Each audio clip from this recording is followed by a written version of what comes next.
Right. Criminal justice, public safety. My name is Owen Casas. I represent Camden, Rockport, and Islesboro. Firstly, my apologies for not being here for the public hearing on my bill. Sorry about that. Wanted to just take a minute and briefly walk you through. This is the public hearing. I thought this was the work session. Well, then it should be quick both ways around it. Right. Wanted to just briefly give you some history about this bill, and then we can get into any actions that you may want to take on that. So, when question 3 came, my community was pretty passionate about it. There was a lot of passion on both sides of the issue, and I had made a kind of commitment to my citizenry that I would continue working on question 3, pass or fail. If it had passed, I would have worked on repealing the temporary transfer portion, which I was not a fan of, and which is why I didn't support it through the campaign.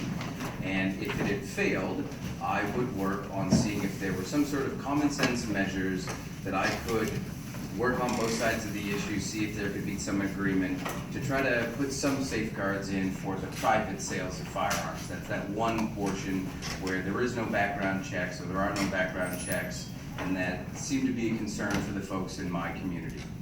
So I initially put in, for all intents and purposes, question 3 minus the redefining of temporary transfer.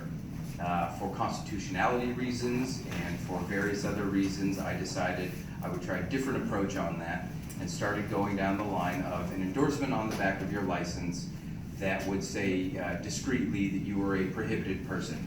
So if you went to go purchase a firearm, you met someone through Uncle Henry's, you're in a Rennie's parking lot, you're already required by state law to see that they're a state of Maine or by their driver's license or identification card. This would add one other step, turn it around, show that you're not a prohibited individual, you don't have this discreet endorsement, look, I'm okay to possess and purchase a firearm. For various reasons, that didn't work as well, so I then toggled to, okay, how about we have a positive endorsement on the back, something that says, I've gone through and I've voluntarily subjected myself to a background check. You get the endorsement on the back. This would be a positive thing versus a negative thing. You're not identifying criminals or folks that have certain mental health disorders where they're prohibited from possessing a firearm. When I had initially put my bill in, the very first thing that I did was I reached out to the Sportsmen's Alliance of Maine and subsequently other firearms groups within the state of Maine, tried to work with them, displayed my idea, tried to get good feedback, tried to incorporate that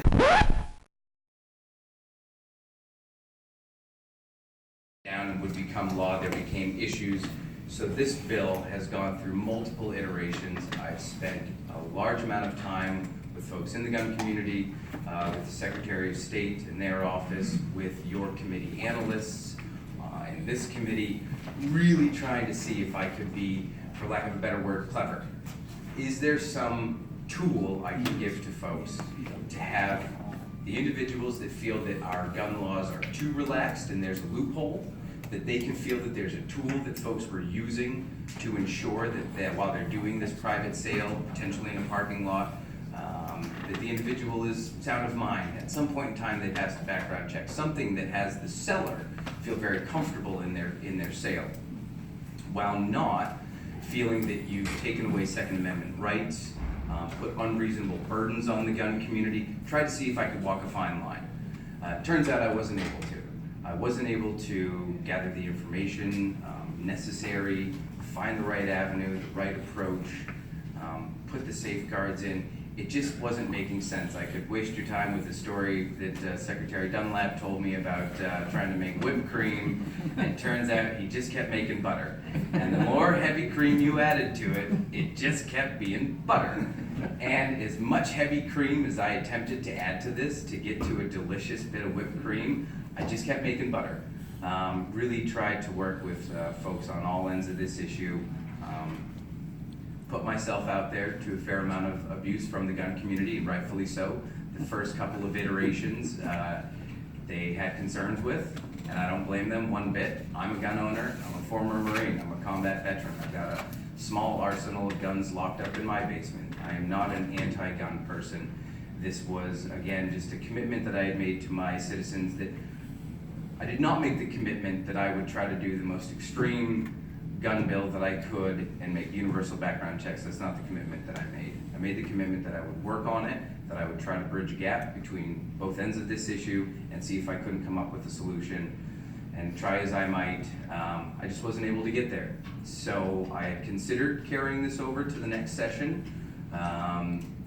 That I'm not thinking would be the best idea. I think that I would just continue to walk down the road of making more butter.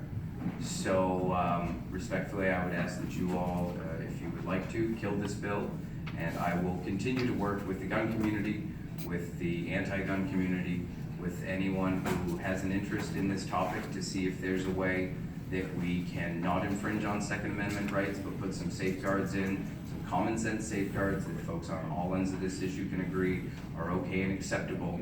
I'm going to continue working on that and hope to bring a bill that's delicious whipped cream to this committee at some point in time, but right now as it stands, it's just a big old long list of butter. And thank you very much for your time, and I'm happy to answer any questions that you all may have. I don't know what I'm going to do with the extra 2 hours a day when I'm not deleting all these emails. I'm looking forward to that. I apologize for that. What's interesting is maybe they're going to a different space in my email. I didn't get those. Oh my gosh. I'll send them to But you. that's nothing compared to the dang 1,200 we got in Veterans and Legal Affairs with some of the referendum ones. The 200. I'm telling. I'm over 300 right now for Oh, good. your emails, Good, so good. I will gladly have someone make a motion that we go into a work session. Senator Any Dyer. questions? Madam, I make a motion to go into a work session. All those in favor? Okay, we're in work session for, LD, how could I forget, 11:54. Representative Dyer. I move we ought not to pass. All those in favor? Thank you very much. Thank you very much for your time, and my apologies for the excessive emails. Now, I'll forward them to you. Please do. Can they be like just a chain so it only shows up as one? No. Thank you. Thank you. You got anything for me?